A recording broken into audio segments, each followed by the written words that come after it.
요한복음 1장 14절부터 18절까지 말씀입니다.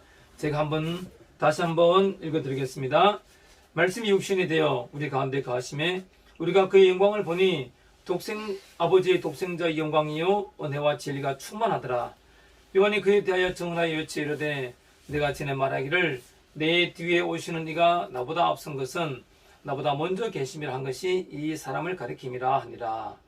우리가 다 그의 충만한 데서 받으니 은혜 위에 은혜리라. 율법은 모세로 말미암아 주어진 것이요 은혜와 진리는 예수 그리스도로 말미암아 온 것이라. 본래 하나님을 본 사람이 없어되 아버지 품속에 있는 독생하신 하나님이 나타내셨느니라. 아멘. 오늘 말씀 요한복음 1장에서 1장 14절에서 18절 말씀을 통해서 은혜와 진리이신 예수님에 대해 더 깊이 알고 친밀해지는 저와 여러분 되시기를 소원합니다. 자, 14절 말씀 보겠습니다. 말씀이 육신이 되어 우리 가운데 거하심에 우리가 그의 영광을 보니 아버지의 독생자의 영광이요 은혜와 진리가 충만하더라. 자, 14절은 성육신 사건을 다시 언급합니다. 말씀이 육신이 되어 라고 하는데요, 여기서 육신은 원어로 사르크스라고 합니다.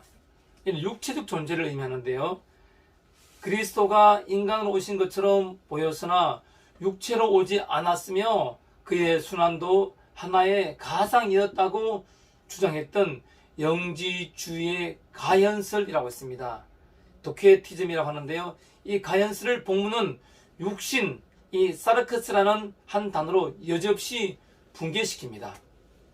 사르크스는 일반적으로 몸을 의미하는 소마와는 다른 뉘앙스로 쓰였는데요, 그 소마라고 하는 단어는 뼈, 피, 근육, 살 이런 피부와 같은 외적인 몸을 의미하는 단어인 반면에 사르크스는 부패하고 도덕적으로 연약한 육신을 의미합니다. 그러나 이 용어가 그리스도에 대해 쓰일 경우에는 부패하고 도덕적으로 연약한 육체를 의미하지 않으며 단지 인간적인 한계성과 연약성을 지닌 존재임을 나타내고 있습니다.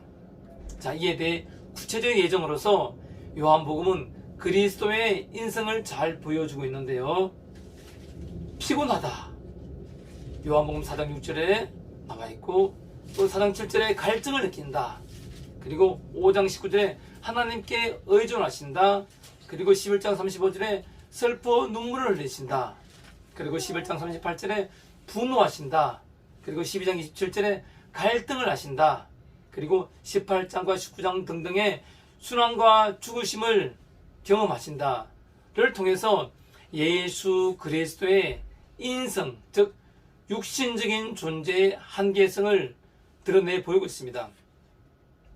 하나님의 아들이 이렇게 우리를 위해서 그 높은 하늘의 영광을 부리시고 낮고 천한 인간의 모습으로 내려오신 것입니다.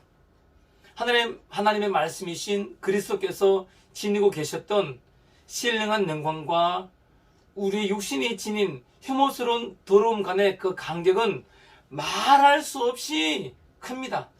그럼에도 불구하고 하나님의 아들은 자신을 지극히 낮추셔서 참담한 일들을 무수히 겪을 수밖에 없는 그러한 육신을 스스로 입으신 것입니다. 여러분과 저를 구원하시기 위해서입니다. 우리를 향한 하나님의 그 처절한 사랑을 깨닫는 저와 여러분 되시길 바랍니다. 자, 다음 우리 가운데 거하심에 라고 하고 있습니다. 자, 우리 가운데라는 표현은요, 10절에서 그가 세상에 라는 말과 내용상 일치합니다. 즉 그리스도의 성육신이 이 세상에서 이루어졌으며 우리 인간들 속에서 발생한 역사적인 실제적인 사건이라는 얘기입니다. 여기서 거하다라고 번역된 헬라어는 에스케노센이라고 하는데, 이 단어는 장막을 가리키는 단어입니다. 이 장막은 하나님의 임재를 상기시킵니다. 유대인들이 광야에서 방황할 때 하나님이 거주하시는 곳으로 정해주신 곳이 바로 이 장막입니다. 모세에게 주어졌던 계시가 예수에 의해서 확연히 드러나는 것입니다. 그리스도께서는 그저 이 땅에 잠시 나타난 것이 아니라 인류 구원이라는 자신의 직무를 다할 때까지 사람들 가운데 사셨던 것입니다. 그리고 예수님은 지금도 우리 가운데 성령으로 임재하십니다. 따라서 우리는 주님의 임재하심을 느끼고 깨달아야 한다는 것입니다. 자, 말씀이 육신이 되어서 우리 가운데 거하심에 우리가 그의 영광을 보니 아버지의 독생자의 영광이요 은혜와 진리가 충만하더라. 우리가 그의 영광을 보니 에서 본위에 해당되는 헬라어는 놀라운 상태에서 실제로 목격했다는 의미를 포함하고 있습니다. 예수님은 변화산상에서 거룩한 광채와 함께 나타나 보이셨으며 하나님의 아들, 사랑스러운 아들이심을 나타내셨습니다. 그때 요한은 그 장면을 직접 눈으로 목격할 수 있었습니다. 비록 육신에 둘러싸여 있었지만 하나님의 위엄은 결코 소멸되지 않았고 도리어 육신의 비참함 속에 감추어져 있었지만 여전히 그 영광을 드러내신 것입니다.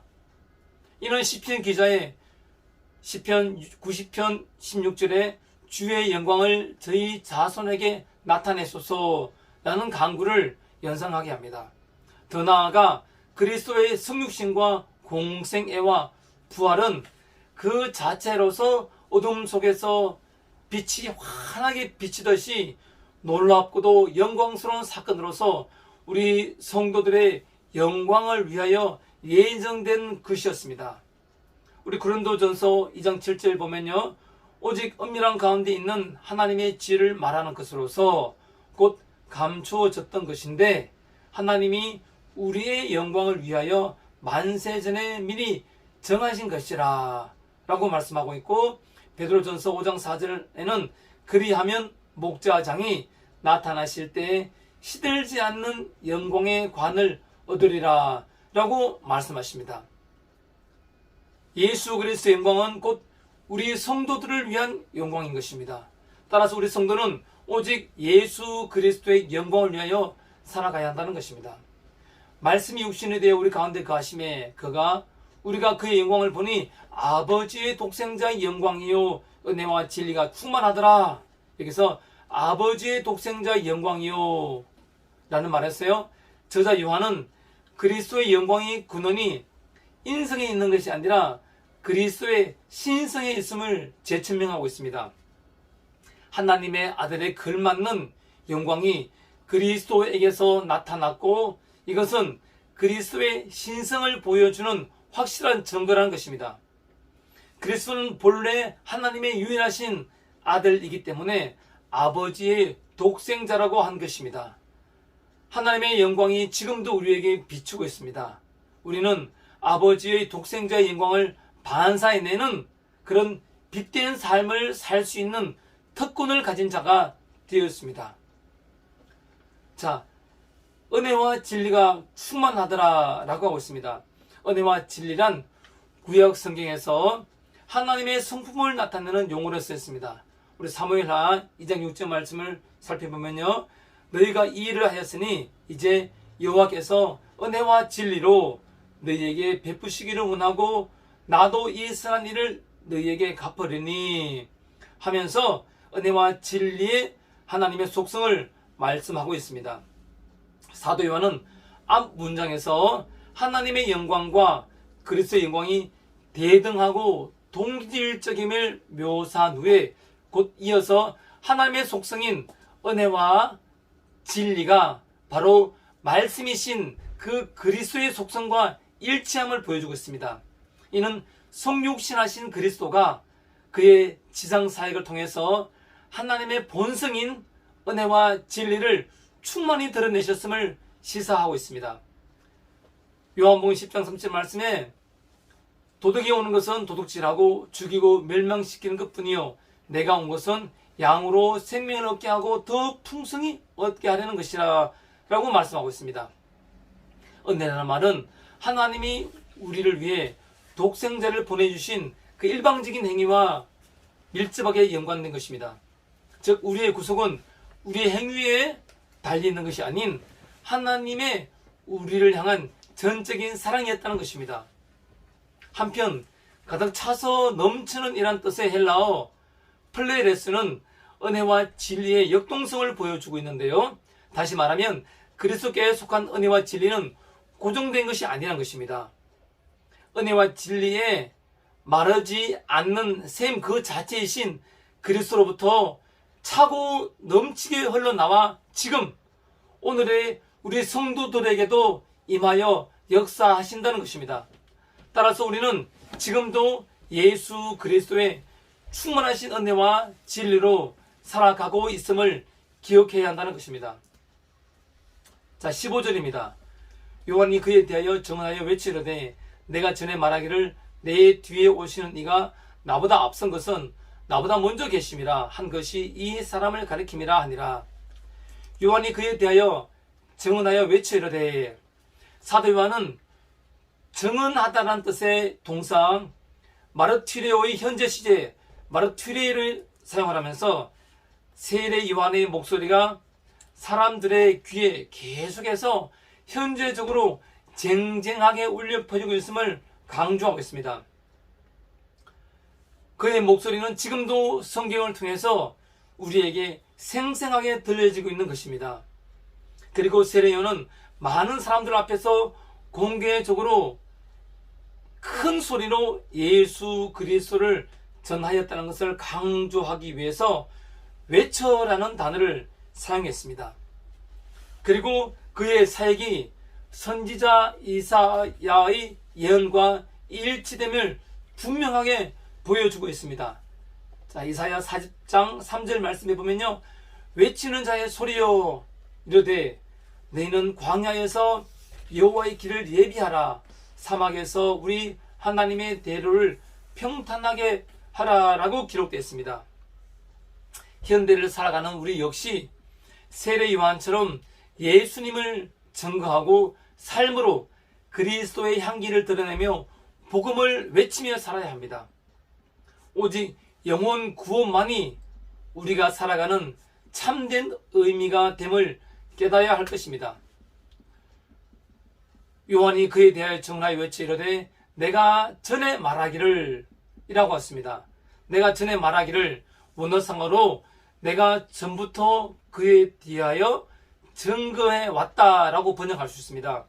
따라서 이 표현은 예수 그리스도에 대한 세례 요한의 부당한 정언이라고 봄이 문맥상 타당합니다.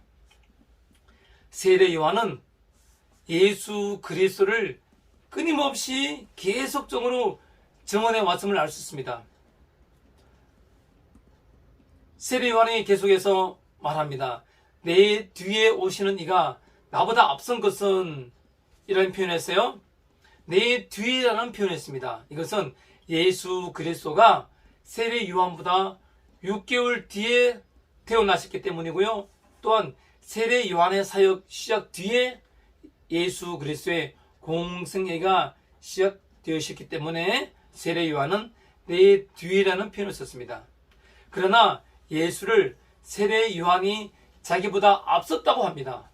앞섰다 하는 근본적인 이유는 자신은 일개 인간에 지나지 않는 반면에 예수는 창조 전부터 하나님과 더불어 선재하셨던 분이시므로 본질상 하나님과 동등하신 분이시기 때문인 것입니다.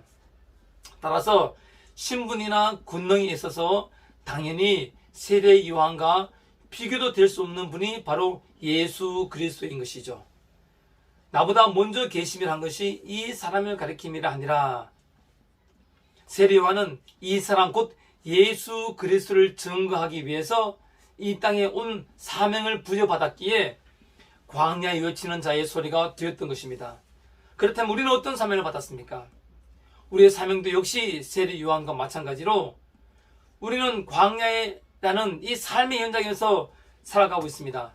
거기에서 우리는 삶으로 예수 그리스도를 증거하는 외침의 삶을 살아야 하는 것입니다. 어디에서 무엇을 하든 내 생각과 말과 행동은 오직 예수 그리스도를 가리키는 삶이 되어야 하는 것입니다. 그러기 위해서 우리는 내 주어진 삶에 최선을 다해 살아야 하는 것입니다. 그 구체적인 사명이 곧 영혼 구원인 것입니다. 영혼 구원의 사명을 위해서 우리는 이 땅에 보내졌음을 명심하여야 합니다. 그러할 때 우리의 삶은 참으로 복된 삶이 될 것이며 세례 요한처럼 사명을 다하는 삶을 사는 것입니다. 자, 16절 말씀입니다. 우리가 다 그의 충만한 데서 받으니 은혜 위에 은혜리라. 우리가 다 그의 충만한 데서 받으니 라는 말을 보겠습니다.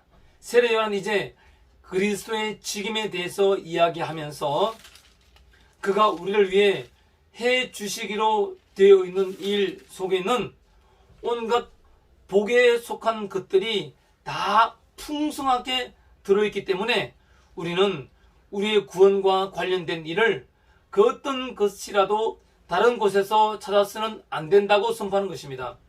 사실 하나님 안에는 생명과 의와 능력과 지혜의 셈이 있지만 그 셈은 우리에게 감추어져 있고 접근할 수 없는 것입니다. 그러나 이제 그런 것들이 예수 그리스도 안에서 우리에게 주어지고 있기 때문에 우리는 그리스도를 의지해서 그런 것들을 구할 수 있게 된 것입니다. 우리는 그리스도 밖에서는 어떤 복도 찾아서는 안 되는 것입니다. 오직 예수 그리스도 안에서 충만한 복을 찾아야 하는 것입니다. 그리스도 안에 있는 풍성함은 우리를 결핍해서 채워주고 우리의 빈곤을 들어주며 우리의 굶주림과 목마름을 해결해 줄 수 있기 때문입니다. 그리스도를 떠나면 바로 그 순간부터 아무리 복을 구해도 결코 복을 받을 수 없습니다. 그래서 루터는 그리스도의 충만함을 아무리 물을 퍼내어도 고갈되지 않는 샘에 비유했던 것입니다. 세상 사람들은 그리스도를 모르기 때문에 진정한 복을 누리지 못하고 있는 것입니다. 근원적인 행복이 그리스도 안에 있지만 그것을 모르기 때문에 우왕좌왕, 갈팡질팡하며 자신의 속인에 오른 대로 살고 있습니다. 그런데 자기 뜻대로 되는 일이 세상에 하나도 없습니다. 그러니 더더욱 돈에 매몰되고 각종 중독에 빠져 헤어져 나오지 못하고 있는 것입니다. 따라서 그리스도인은 그들에게 진정한 복, 근원적인 복, 예수 그리스도를 전해주어야 하는 사명을 가지고 있습니다. 이것이 하나님께 택함받은 자로서 빚을 갚는 길인 것입니다. 우리가 다 그의 충만한 데서 받으니 은혜 위에 은혜라. 여기서 위에라고 번역된 헬라어 안티라는 단어는요, 뭐뭐와 대조하다는 그런 뜻입니다. 신약성경에서는 주로 뭐뭐뭐 대신에 라는 뜻으로 많이 사용되었습니다. 따라서 은혜 위에 은혜라는 말씀은 문자적으로 은혜 대신에 은혜라고 볼 수 있습니다. 이는 한 번 받은 은혜가 그 능력을 다 발휘하고 나면 또 다른 은혜를 받게 된다는 의미로서 은총을 받고 또 받았다 라는 공동 번역의 뜻으로 번역될 수 있습니다. 즉 하나님의 은혜는 곧 그리스도의 은혜이며 이는 넘쳐 흐르는 충만함으로 인하여 성도에게 끊임없이 이어지는 은혜임을 요한은 밝히고 있습니다. 따라서 이제 성도는 성자 하나님의 은혜 안에서 거하는 존재인 자신을 자각하게 되는 것입니다. 이 땅의 삶을 살아가면서 사람들은 각기의 가치관, 세계관을 가지고 살아갑니다. 하지만 진정한 빛을 만나지 못하면 우물 안에서 하늘을 보고 그게 다인 줄 알고 자신만의 우물을 살다가 죽습니다. 얼마나 불행하고 비극한 삶입니까? 비극의 삶입니까? 우물밖 세계는 진리를 비추고 있고 영생의 삶을 줍니다. 하나님의 나라가 바로 그 우물밖 세계의 나라인 것입니다. 우리를 그 세계에 살 수 있도록 하신 것은 오직 하나님의 은혜인 것입니다.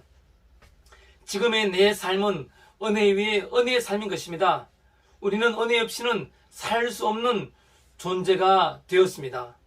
그것 또한 하나님의 은혜 위에 은혜인 것입니다. 그런 시각에서 본다면 우리의 모든 삶이 은혜 위에 은혜, 즉 은혜의 연속선상에 있는 것임을 우리는 깨닫게 되는 것입니다.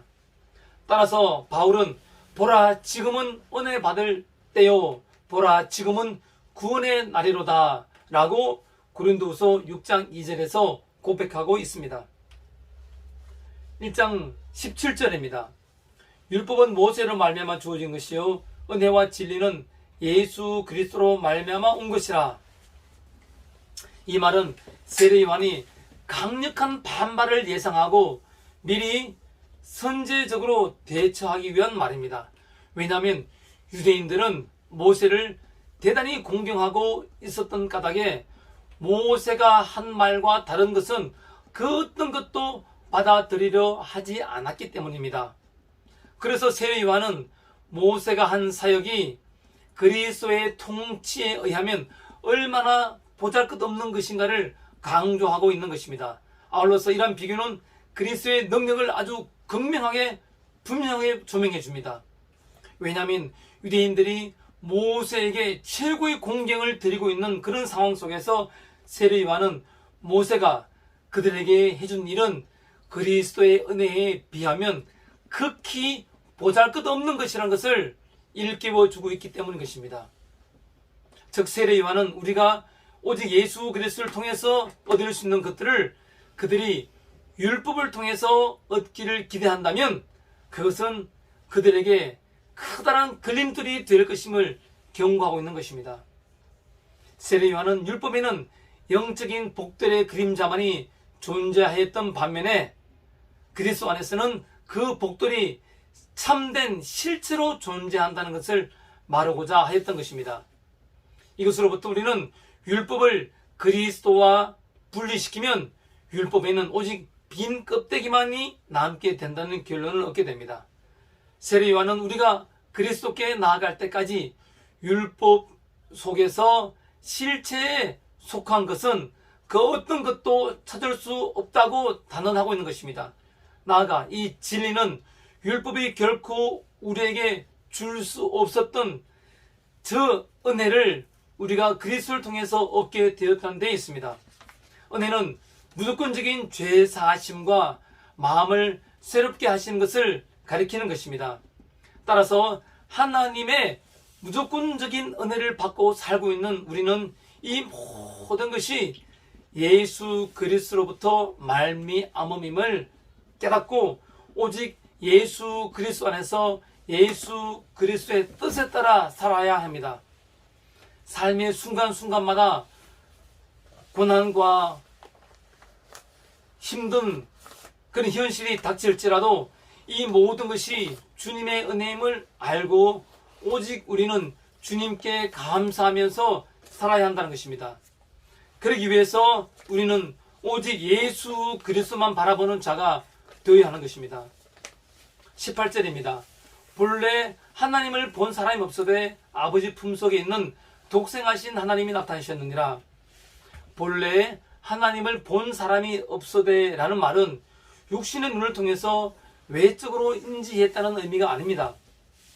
하나님께서 전에는 자신의 비밀한 영광 가운데 감추어져 계셨지만 이제는 자기 자신을 나타내 보이셨다는 점에서 우리의 처지가 조상들의 처지보다 비교할 수 없을 정도로 나아졌다는 것을 의미합니다. 이제 우리가 그리스도의 얼굴에서 하나님을 분명하게 볼 수 있게 된 것입니다. 신자들이 매일같이 선지자들이 매일같이 진리의 횃불을 밝히고 말씀을 전했음에도 불구하고 조상들에게 하나님을 본 적이 없었다고 하는 것은 이치에 맞지 않는 말처럼 생각될 수 있습니다. 조상들은 생명의 빛을 작은 불꽃들로 가지고 있었던 반면에 오늘날에는 그 빛이 온전히 밝아진 상태로 우리를 비추고 있다는 것입니다. 그러나 창세기 30장 2절 말씀, 32장 30절 말씀에 그러므로 야곱아 그곳 이름을 브니엘이라 하였으니 그가 이르기를 내가 하나님과 대면하여 보았으나 내 생명이 보존되었다 함이더라 라고 기록되어 있고요. 신명기 34장 10절 말씀에는 그 후에는 이스라엘에 모세와 같은 선지자가 일어나지 못하였나니 모세는 여호와께서 대면하여 아시던 자요 라고 기록된 것입니다. 당시에도 하나님과 대면해서 보았다고 하는 기록이 나와 있는 것입니다. 하지만 그 대면하였다는 말은 수많은 가리개와 덮개들로 둘러싸이고 감추어진 하나님을 본 것뿐입니다. 우리가 지금 하나님을 보는 것은 수많은 가리개와 덮개들로 둘러싸이고 감추어진 하나님을 본 것이 아니라 실제적인 하나님, 실제적인 살아계신 하나님을 예수 그리스도를 통해서 본 것이 되므로 예전 조상들이 하나님과 함께 대면하였다는 그 대면과는 비교할 수 없을 정도로 엄청난 것입니다.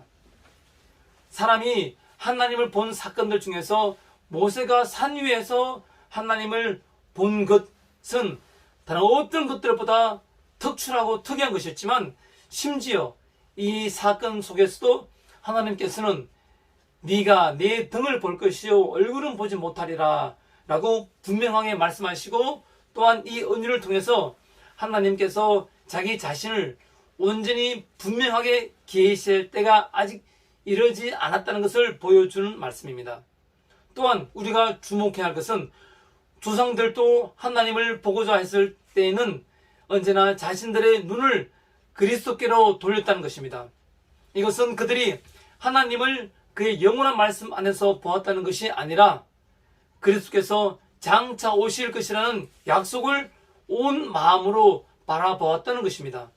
이런 맥락 속에서 그리스도께서는 네 조상 아브라함은 나의 때에 볼 것을 즐거워하다가 보고 기뻐했느니라 라고 요한복음 8장 56절에서 예수 그리스도께서 직접 하신 말씀을 상기할 필요가 있습니다.